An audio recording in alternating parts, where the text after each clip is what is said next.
Rosalind's hand trembled on the doorknob as soft murmurs drifted from inside their penthouse. She had returned early from the charity auction, the vintage Cartier piece she'd helped secure still on her mind. Instead, the sound of a woman's breathy laughter, Linnea's laughter, made ice flood her veins. Through the crack in the door, she saw them on the ivory leather sectional. Calder's tattooed hands, the ones that had traced promises across her skin just that morning, were now tangled in blonde hair that wasn't hers. Linnea Porter, their neighbor from the floor below, wore a cream silk robe that had slipped dangerously low on one shoulder. They were kissing with the hunger of people who'd been denying themselves too long. "She'll never know," Linnea whispered against his mouth. "Rosalind is so predictable, Calder. Always at her events, always so perfect, so controlled." "I know." Calder's voice rumbled, rough and wanting. The words landed like a blade between Rosalind's ribs. Her hand flew to her mouth, muffling the sound that wanted to tear free. For 3 years of marriage, she had been flawless. The elegant wife who never questioned his late-night meetings, who charmed his associates, who made their penthouse a sanctuary he could return to. 3 years of playing a role so convincing, she'd almost forgotten it was a role. Almost forgotten why she'd come into his life in the first place. Rosalind backed away from the door, her heart hammering against her ribs. She moved like smoke through the dim hallway, her black evening gown absorbing the light, making her nearly invisible. Without a sound, she pulled the heavy door closed and turned the deadbolt with a soft, deliberate click, trapping them inside their gilded cage. Then she walked away, her heels silent on marble, her mind already 3 steps ahead. What Calder didn't know, what no one knew, was that Rosalind Winslow had her own secrets, and tonight, the game had just changed forever. Before we go deeper into Rosalind's journey of revenge, redemption, and dangerous love, we're building a community that refuses to accept neglect and betrayal as normal. If you believe women deserve respect, loyalty, and real love, not control disguised as protection, subscribe and help us get to 1,000 subscribers. Your support helps us spread these stories to people who need to know. They deserve better, and it's okay to walk away. Rosalind had always known that loving a man like Calder Winslow came with conditions. 3 years ago, when she was Agent Rosalind Thorne, working deep cover for the Sentinel Group, a specialized international task force that handled cases too sensitive for traditional law enforcement, she never imagined she'd be living in a Manhattan penthouse, her closet full of Valentino and Chanel, pretending the armed men who shadowed her were protection instead of prison guards. She met Calder at a private art exhibition in Chelsea. She'd been posing as an art consultant, building her cover identity. He was the most dangerous man in the room, tall, broad-shouldered, with dark hair swept back and those striking pale eyes that seemed to catalog everything. His neck was a canvas of intricate tattoos that disappeared beneath his Tom Ford collar, marking him unmistakably as Calder Winslow, heir to the Winslow Syndicate. When he approached her that night, asking about a Rothko piece, she found herself genuinely engaged in conversation about color theory and emotional resonance. His voice was deep, cultured, nothing like the brutal enforcer the files had described. "You see things differently," he had said, studying her with uncomfortable intensity. "Most people look at art, you understand it." 3 months later, he'd given her a key to a private studio in Tribeca, a space just for her photography, the hobby she'd mentioned once in passing. 6 months after that, he proposed with his grandmother's sapphire ring, a family heirloom that meant more than any diamond. She said yes because the mission required it. But somewhere between the proposal and the wedding, between the careful surveillance and the late-night conversations when he couldn't sleep, she'd made her first operational mistake. She'd fallen in love with the man beneath the reputation. Now, walking through the marble lobby at 11 p.m., Rosalind felt like she was moving through water. The auction had ended early when the guest of honor took ill, and she'd dismissed her driver, choosing to take a cab home alone. She'd wanted to surprise Calder, maybe even finally tell him the news she'd been carrying for 2 weeks. The secret that changed everything about her mission, her future, her carefully constructed lies. The elevator ride to the penthouse felt eternal. Rosalind pressed a hand to her stomach, still flat beneath the black silk gown. She discovered she was pregnant 14 days ago, and the revelation had shattered her remaining objectivity. The Sentinel Group's mission parameters didn't include carrying the child of the target. They especially didn't include the crushing realization that she wanted this baby, wanted the future it represented with a man she was supposed to be destroying. The penthouse was dim when she entered, using her key with practiced silence. She could hear voices from the living room, Calder's familiar baritone, and a woman's lighter, flirtatious tone. Rosalyn frowned. It was nearly midnight, too late for business, and she recognized that voice. Linnea Porter, their neighbor, the beautiful former model who'd moved in 6 months ago and immediately attached herself to Calder, always needing his help with something a malfunctioning security system, advice about a suspicious person in the parking garage, recommendations for a good contractor. Rosalind set down her clutch on the entry console and moved toward the voices, her training keeping her footsteps ghost silent. Through the partially open door, she saw them on the white leather sectional she'd chosen last spring. Linnea was wearing a silk robe, just a robe, and Calder's tattooed hands were buried in her long blonde hair. They were kissing with raw intensity, his body pressing her back against the cushions. "I've wanted this for months," Linnea breathed against his mouth. "Every time she left for one of her charity functions, I've imagined this." "So have I," Calder replied, his voice thick with desire. "Rosalind is so careful, so controlled, she never lets go. She has no idea what I need." The words felt like bullets, each one finding its mark. Rosalind's vision narrowed, her breath catching in her throat. She watched as her husband, the man who'd held her through nightmares, who knew how she took her coffee, who traced her face in the dark and whispered that she was his entire world, pulled another woman closer, his fingers trailing possessively down her throat. Rosalind backed away from the door, her heart pounding so violently she was certain they'd hear it. 3 years of marriage, 3 years of being the perfect wife, of balancing her mission with genuine emotion, of believing that maybe, just maybe, she could have both justice for her father and a life with the man she loved. She'd been a fool. But Rosalind Winslow now was many things. A trained operative, a decorated agent, the daughter of a man murdered by Calder's father, and most importantly, she was anything but predictable. Her hand moved to the inside pocket of her clutch, fingers brushing the small drive containing the ledger of ghosts, the coded evidence of every crime the Winslow syndicate had committed over 30 years. Evidence she'd spent 3 years gathering, one careful photograph and recorded conversation at a time.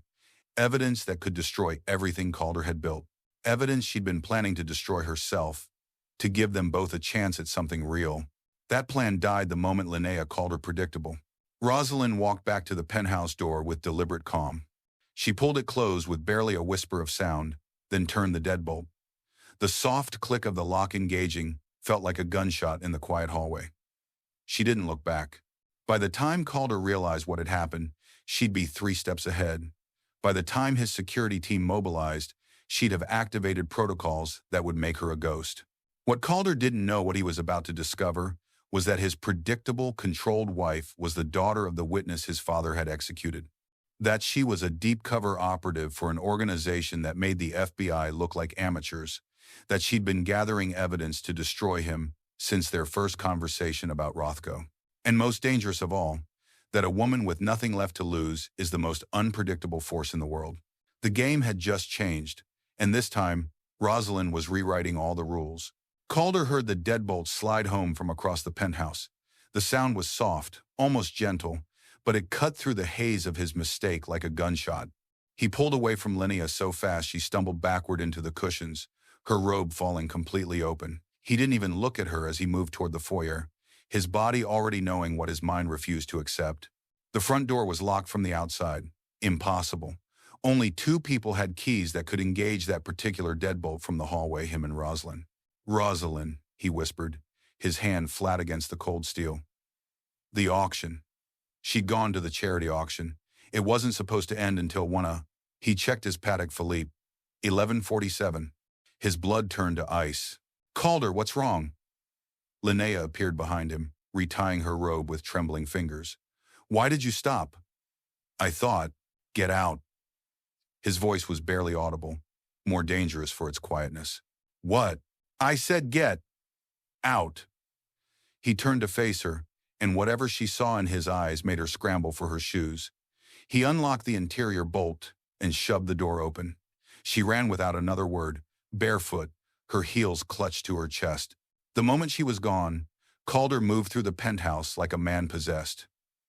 The master bedroom was untouched, the bed still perfectly made from this morning when he'd kissed Rosalind goodbye and told her she looked beautiful in that black gown. His chest constricted. The walk-in closet held all her clothes, her shoes arranged in perfect rows, but her black Prada overnight bag was missing from the top shelf. Her jewelry box sat open on the vanity, empty. Every piece he'd ever given her gone. But there, placed carefully in the center of the velvet lining, was her wedding ring.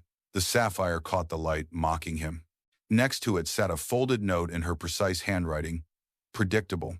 Just that one word.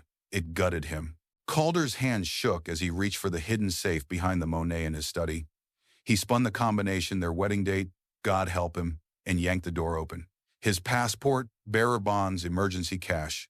All there, but the small antique key, the one his father had given him before he died, the symbol of the Winslow legacy that unlocked a safety deposit box containing documents powerful enough to bury or resurrect their entire operation, gone. She'd taken it. His perfect, controlled, elegant wife had walked into his private safe and stolen the one thing that could destroy everything. Sir? His security chief, Tobias Grant, appeared in the doorway, his face grim. I got your emergency signal. What's the situation? My wife is gone. Calder's voice cracked on the word wife. Find her. Now. Every camera in a 10-block radius, every taxi, every train station. I want to know which direction she went. Tobias didn't ask questions. He simply pulled out his phone and started barking orders. Within minutes, the penthouse filled with men in dark suits, their faces professionally blank as they turned Calder's life inside out looking for clues. Calder stood alone in his study, staring at the note. Predictable. She'd heard Linnea say it, heard him agree. The memory of those words in his mouth made him want to put his fist through the wall. Linnea had been a test he'd failed spectacularly, a moment of weakness, of wondering if he could feel anything as intense as what he felt for Rosalyn with someone who didn't look at him like he was both her salvation and her damnation. The answer was no. The answer had always been no. And now the only woman he'd ever loved knew exactly how disposable he'd made her feel. What would you do if you discovered your partner's betrayal? Would you disappear like Rosalyn or confront them? Drop your answer below. 48 hours later, Calder stood in his study surrounded by surveillance footage, financial records, and a past he thought he'd buried. Tobias had traced Rosalyn to a taxi headed toward Penn Station. Then nothing. She'd vanished like smoke, leaving no digital footprint, no credit card transactions, no phone signals. It was the kind of disappearance that required training, professional training. Sir, you need to see this. Tobias placed a tablet on the desk, his expression carefully neutral. On screen was a photograph from 15 years ago, a man with graying temples and kind eyes standing beside a teenage girl with dark hair. The girl's face was younger, softer, but unmistakable. Rosalyn, who is he? Calder's voice was hoarse from 2 nights without sleep. Lawrence Thorne, British intelligence liaison, assigned to a joint task force investigating international organized crime. In 2015, he was the key witness prepared to testify against the Winslow syndicate. His testimony would have detailed your father's operations in Eastern Europe, the weapons deals, the blackmail network, everything. Calder's blood went cold. He remembered 2015. He'd been 26, still learning the business, still believing his father when he said their work was about protection, about family. What happened to him? Car bomb outside his hotel in Prague. 2 days before he was scheduled to testify, the case collapsed without him. Tobias swiped to another document. His daughter, Rosalind Thorne, was 17. She disappeared into the British foster system after his death. The room tilted. Calder gripped the edge of his desk, staring at the photograph of the girl who would become his wife. You're telling me Rosalind has been planning this since she was 17? Not exactly. Tobias pulled up another file, this one marked with a symbol. Calder didn't recognize a stylized eye inside a compass. She was recruited at 19 by an organization called the Sentinel Group. They're not FBI, not CIA, not Interpol. There's something else entirely. A specialized international task force that operates in legal gray areas, handling cases too sensitive or too complex for traditional agencies. A ghost organization. Calder's mind raced, replaying every conversation, every intimate moment through this new lens. The way she'd asked about his father's old associates, her interest in his business trips, the studio in Tribeca he'd given her perfectly positioned between his primary office and his father's old warehouse. How long has she been assigned to me? According to the fragments we pulled from encrypted communications, Tobias hesitated. Since before you met her, sir? The art exhibition 3 years ago. It was staged. The words landed like physical blows.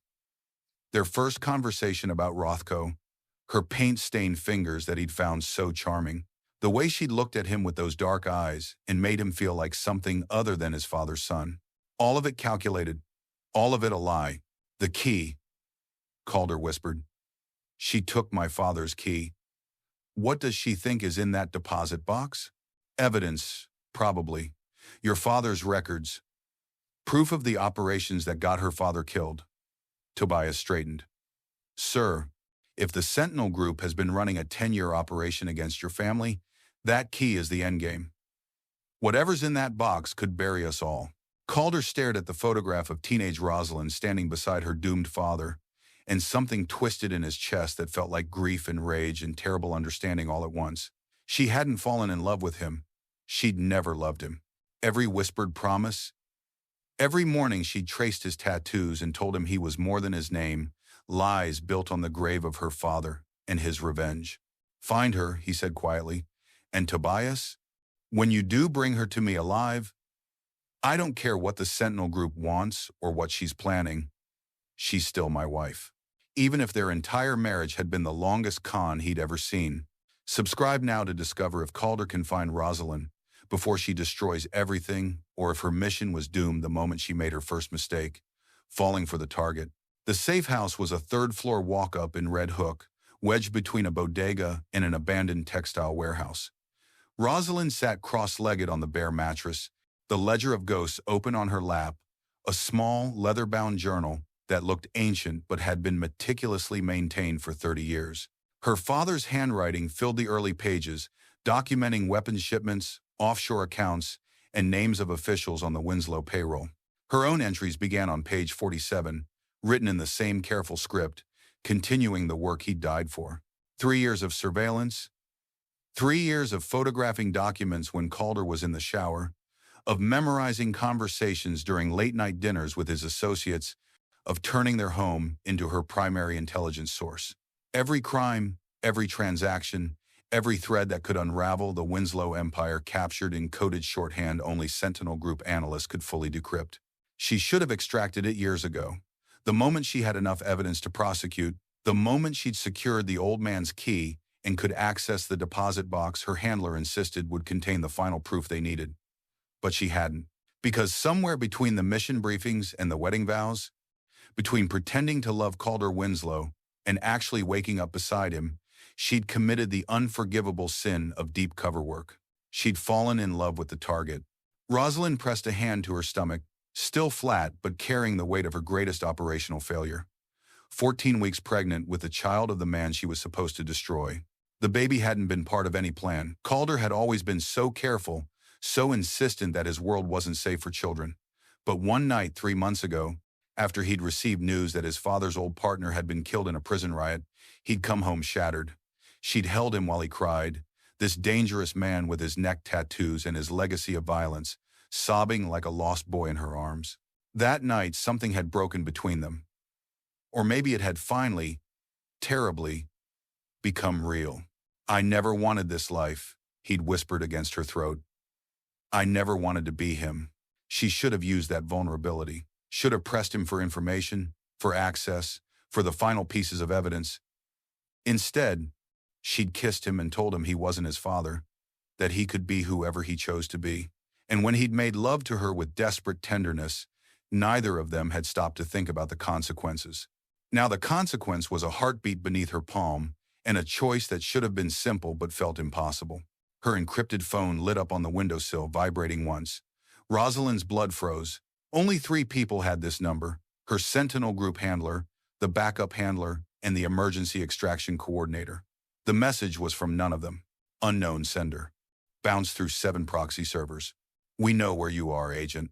Rosalind was on her feet instantly, the ledger clutched to her chest. She moved to the window, scanning the street below. A black sedan sat at the corner, engine running, windows tinted dark. Not Sentinel Group, their protocol would never be this obvious. Not the NYPD, wrong jurisdiction, wrong MO.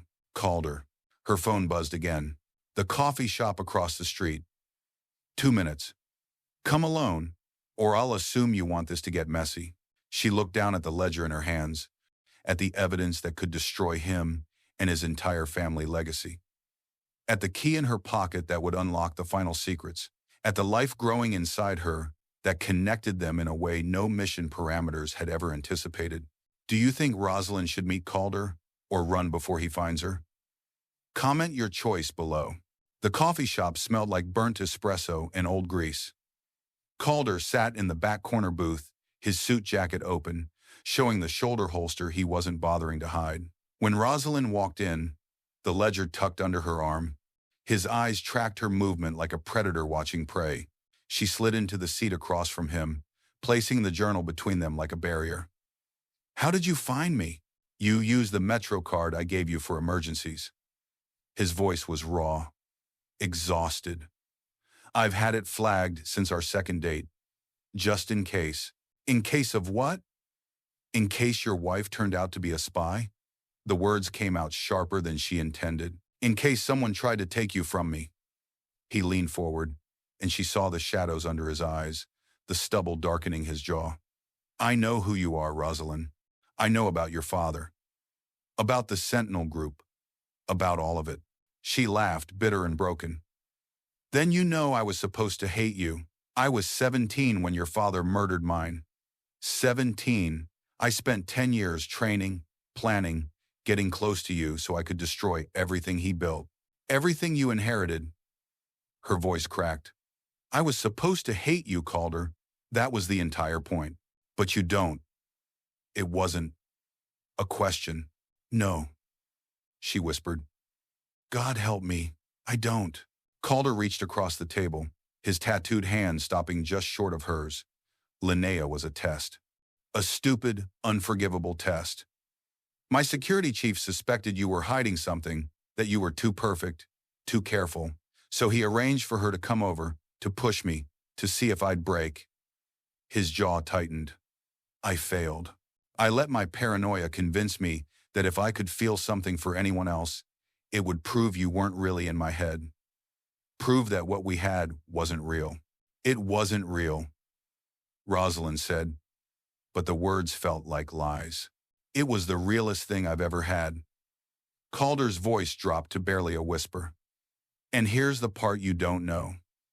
3 months ago, when my father's old partner died, I wasn't just grieving. I was celebrating. Because I'd finally finished my own mission, finding the Ledger of Ghosts before you could use it against me." Rosalind's breath caught. "What?" "I knew what you were 6 months into our marriage. My people aren't amateurs, Rosalind. They found the gaps in your cover story, the inconsistencies. I was supposed to find that ledger, destroy it, and eliminate you." He met her eyes. "But I didn't. Because somewhere between the surveillance and the suspicion, I fell in love with the woman trying to destroy me. I broke my own mission. My own vows to my father's memory to save you." The coffee shop walls seemed to close in around them. "You knew? I knew, and I chose you anyway." He finally touched her hand, his fingers warm against her cold skin. "The question is, can you choose me?" The answer died on Rosalind's lips as the coffee shop door burst open. 4 agents in tactical gear flooded in, weapons drawn, moving with the precision of operators who'd done this 1,000 times. The few customers screamed and scattered. Behind them walked a woman in a charcoal suit, her silver hair pulled back in a severe bun, her expression carved from ice. Director Sarah Reeves. Rosalind's handler for 10 years. Agent Thorne. "Step away from the target." Reeves' voice cut through the chaos like a scalpel. "You're compromised. This operation is over. Calder was on his feet instantly, his body positioned between Rosalind and the weapons. His hand moved toward his holster, but 4 red laser dots appeared on his chest. She's not going anywhere with you. Mr. Winslow, you're not in a position to negotiate. Reeves moved closer, her eyes fixed on the ledger still sitting on the table. Agent Thorne, you've been classified as rogue. You missed 3 check-ins, disabled your tracker, and absconded with classified intelligence. The ledger and the key hand them over. Now, Rosalind stood slowly, her mind racing through escape routes, threat assessments, protocols she'd memorized years ago. But when she looked at Calder, this man who'd known what she was and loved her anyway, who'd betrayed his own father's legacy to protect her, something fundamental shifted inside her chest. No. The word came out. Steady. Certain. Reeves' expression didn't change. Excuse me? I said no. Rosalind picked up the ledger, holding it against her body. I'm done, Sarah. Done with missions. Done with living my life for a dead man's revenge. Done with being your weapon. You don't have that option. You took an oath. An oath to a 17-year-old girl who just lost her father. Rosalind's voice strengthened. I'm not that girl anymore. I'm a woman who fell in love with the one person I was supposed to destroy, and I'm choosing him. I'm choosing the man who chose to protect me when he should have killed me. You're choosing a criminal, Reeves said coldly. A man whose family murdered your father. I'm choosing the man who broke every vow he ever made to save me. Rosalind moved to stand beside Calder, their shoulders touching. The man who's carrying his child. The silence that followed was deafening. Reeves' mask finally cracked, surprise flickering across her features. You're pregnant? 14 weeks. Rosalind placed her free hand on her stomach. So here's how this is going to work. Lower your weapons, and I'll give you the ledger. All the evidence you need to dismantle what's left of the Winslow Syndicate's old operations. But Calder and I walk away. Clean, free. That's not how this works. It is now. Calder's voice was quiet, dangerous. Because if you don't agree, I'll burn every asset the Sentinel Group has in Eastern Europe. Every safe house, every informant, every operation. I still have my father's network, Director. Don't test me. Hit like if you believe love is worth fighting for, even when the whole world says it's wrong. Reeves stared at them for a long moment, her tactical mind clearly calculating odds and consequences.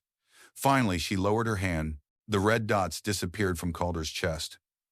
You have 30 minutes to reach the extraction point at Pier 7.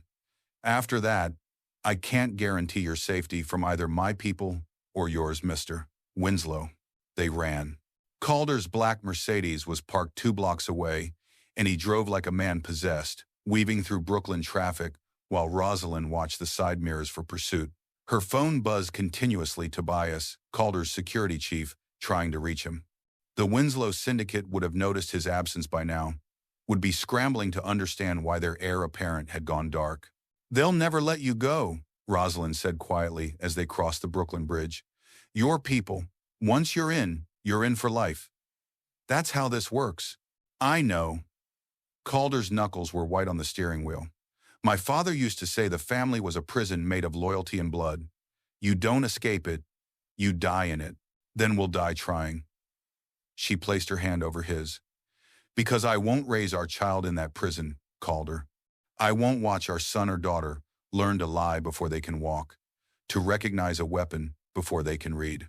He pulled the car over suddenly, the tires screeching against the curb near the East River. The pier was visible in the distance, a sleek boat waiting at the dock, Reeves keeping her word. But Calder turned to face Rosalind, his eyes desperate. You don't understand what you're asking. The syndicate isn't just business, it's infrastructure. Hundreds of people depend on that network for protection, for income. If I just walk away, there'll be a war. People will die. Then don't walk away. Rosalind cupped his face, forcing him to look at her. Dismantle it properly. You've been planning this, haven't you? That's what you were doing for the past 2 years, building something legitimate, moving assets, creating an exit strategy. I've seen the offshore accounts, the investment portfolios, the real estate holdings that have nothing to do with your father's operations. His jaw tightened. How did you? Because I know you. She kissed him, soft and certain. The man I fell in love with isn't a criminal. He's someone who inherited a legacy he never wanted and has been trying to escape it without causing collateral damage. You've been building a way out, Calder. For both of us. It's not finished, he whispered. I need another year. Maybe 2. We don't have 2 years. She placed his hand on her stomach. We have 6 months before this baby comes. 6 months to burn the old life and build a new one. The only way out is forward, Calder. You give up the shadow, I give up the mission. We do it together, or we lose everything. He stared at her, at the woman who'd infiltrated his life to destroy it, and instead had given him the only reason he'd ever had to want something better. Then he put the car in drive and headed for the pier. Together, he said. We do it together. Pier 7 was deserted, except for Director Reeves and 2 agents flanking a sleek speedboat. The wind off the East River cut through Rosalind's thin jacket as she and Calder walked down the wooden planks, their footsteps echoing in the darkness. She carried the ledger like a shield, while Calder's hand rested protectively on her lower back. Reeves checked her watch. 28 minutes. Cutting it close, Agent Thorne. I'm not Agent Thorne anymore. Rosalind stopped 3 feet from her former handler, the distance between her old life and her new one. I'm Rosalind Winslow, and I'm here to end this. She held out the ledger, its worn leather cover containing 30 years of evidence, crimes, and secrets. This book ends the Winslow Syndicate's dark legacy. Every operation my father documented, every crime Calder's father committed, every thread you need to dismantle what's left of their criminal empire. She paused. But Calder Winslow is already out. Reeves' eyes narrowed. Explain. Calder stepped forward, pulling a tablet from his jacket. For the past 2 years, I've been systematically dismantling my father's operations from within. Every illegal asset has been either liquidated or transferred to legitimate holdings. The weapons deals? Terminated. The protection rackets? Dissolved and compensated. The offshore accounts tied to criminal activity? Donated to victims' funds and anti-trafficking organizations. He swiped through screens, showing corporate filings, bank transfers, legal documentation. I've established Winslow Global Holdings, a fully legitimate international investment firm specializing in emerging markets and sustainable development. Every dollar is clean, every operation is legal, every employee is vetted. I've spent 2 years buying my way out of my father's shadow. Why? Reeves took the tablet, scrolling through the evidence. Because I met someone who made me want to be better. Calder looked at Rosalyn, someone who saw past the tattoos and the reputation and believed I could be more than my father's son. Rosalyn placed the ledger in Reeves' hands. The release of this ledger is the final move. It exposes every remaining player in the old network, every corrupt official, every loose end. With Calder's cooperation, you can close cases that have been open for decades, but he walks away clean. We both do. And if I refuse? Reeves asked. Then you lose everything. Rosalind's voice hardened. I destroy the ledger. Calder burns your Eastern European network, and we disappear so deep you'll never find us. You get nothing, and the people who killed my father stay free. She stepped closer. Or you take the win, Sarah. You get justice for my father. You dismantle a criminal empire, and you let 2 people who've earned their freedom actually have it. Reeves stared at the ledger, then at the tablet, weighing decades of protocol against the unprecedented opportunity in her hands. Finally, she nodded to her agents. They lowered their weapons. The boat leaves in 5 minutes, Reeves said quietly. After that, Agent Thorne is dead. Only Rosalind Winslow exists. Understood? Understood. Rosalind took Calder's hand. Thank you, Sarah. Don't thank me. Reeves' expression softened almost imperceptibly. Just prove that love was worth more than revenge. That's all your father would have wanted. 4 years later, the Tuscan sun painted the hillside in shades of amber and gold. Rosalind stood on the terrace of their villa, watching Calder chase their son through the olive grove. Leo was 3 now, with his father's pale eyes and his mother's dark curls, laughing as Calder pretended to be a dragon stalking through the ancient trees. The tattoos on Calder's neck had faded slightly in the Italian sun, but they were still there, a reminder of who he'd been, what he'd survived. He wore linen shirts now instead of tailored suits, his hands stained with soil from the garden rather than blood from the business. He'd kept his word. Winslow Global Holdings operated from a modest office in Florence, focusing on sustainable agriculture investments and refugee resettlement funding. Every dollar was clean. Every night, he came home. Rosalyn ran the Thorn Foundation from the converted barn behind their villa, working with families affected by organized crime, providing counseling, legal aid, and protection. Her father's name, once synonymous with tragedy, now represented hope. She'd turned her pain into purpose, her rage into redemption. "Mama!" Leo came running, his small arms outstretched. She caught him, spinning him in a circle as he giggled. "Papa says we can make pizza tonight, does he?" She smiled at Calder, who'd followed their son up the hill, slightly out of breath but grinning. "And who's going to clean the flour off the ceiling this time?" "That was one time," Calder protested, pulling both of them into his arms. "And it was Leo's fault." He sneezed. Their son buried his face against Rosalind's shoulder, still giggling. In moments like this, surrounded by the scent of rosemary and the sound of church bells drifting up from the village, Rosalind could barely remember the woman she'd been. The agent, the operative, the daughter was consumed by vengeance. That night, after Leo was asleep and the villa was quiet, Calder found her on the terrace, a glass of wine in her hand, watching the stars emerge. "Do you ever regret it?" he asked, settling beside her, giving up the mission, walking away from the Sentinel group. "Every single day," she said honestly. Then she turned to him, taking his scarred, tattooed hand in hers. "And I'd make the same choice every single day, because this—" She gestured to the villa, to the olive groves, to the life they'd built from the ashes of their old ones. "This is the mission that mattered. Not vengeance, not control, just love. Just peace. Just us." Calder kissed her temple, pulling her close. "Just us," he echoed. And in the Tuscan twilight, two people who'd been taught that power came from violence and secrets discovered that true power lay in the quiet, legitimate life they'd fought together to build. In the garden where their son played, in the foundation that bore her father's name, in the investment firm that helped instead of harmed, in choosing each other again and again until choosing became breathing.